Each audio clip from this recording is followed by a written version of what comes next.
દુનિયાના દરેક ધંધાની અંદર મંદી આવી શકે છે, પણ લોકોને ઉલ્લુ બનાવવાના અને બૂચ મારવાના ધંધાની અંદર ક્યારે મંદી આવતી નથી. અત્યારે સ્માર્ટફોન કંપનીઓ મોબાઈલ તો એવી રીતે વેચી રહી છે કે જાણે પાણીપુરી વેચતી હોય. પાણીમાં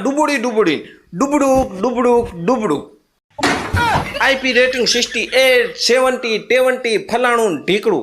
આ ગતકલું 2-4 વર્ષથી આવ્યું છે, પણ પેલા મોંઘા ફોનની અંદર આવતું હતું ને હવે તો સસ્તા ફોનની અંદર આવવા માંડ્યું. કંપની પ્રચાર તો એવી રીતે કરશે ને, ટીવીમાં એડવર્ટાઇઝ આવશે ને યુટ્યુબરોને મોબાઈલ રિવ્યૂ માટે આપશે, ભેગી પાણીની ટાંકી આપશે કે તમારા દર્શકોને પાણીમાં ડૂબોડીને દેખાડો. બચારો કોઈ ગામડાનો ગ્રાહક મોબાઈલની દુકાનમાં મોબાઈલ લેવા જાય તો મોબાઈલની દુકાનમાં ટેબલ ઉપર એક કાચનું પાણીનું દેઘડું પડ્યું હોય. આપણાને એમ કે પાણી પીવા માટે હશે, પીવા માટે નથી, મોબાઈલ ડૂબોડવા માટે છે. એ તમને મોબાઈલ ડૂબોડશે. ઓલો ભોરો ગ્રાહક બચારો કે વાહ ભાઈ વાહ, આજ મોબાઈલ આપી દો, પાણીમાં કાંઈ ના થાય એવો.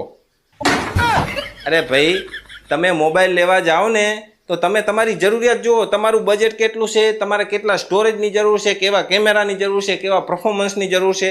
આ બધું ફૂલફિલ થતું હોય અને એની હારે આઈપી રેટિંગનું પ્રોટેક્શન મળતું હોય તો એ તો બેસ્ટ છે, તો લઈ જ લેવાય. આઈપી રેટિંગનું પ્રોટેક્શન એ સારી વસ્તુ છે, પણ તમે મોબાઈલ જ એટલે લો છો કે એને પાણીમાં કાંઈ ના થાય એટલે, તો આ ખોટી વસ્તુ છે.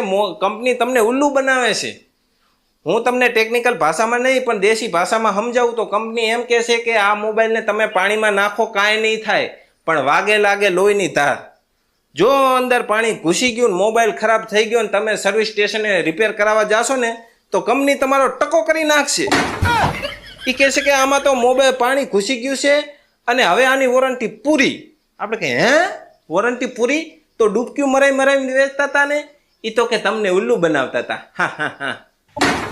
પછી આપણને કેવી ફિલિંગ આવે ખબર છે? तूने बेवफाई अरे ओ हरी जाई ये दिल मेरा तोड़ दिया जो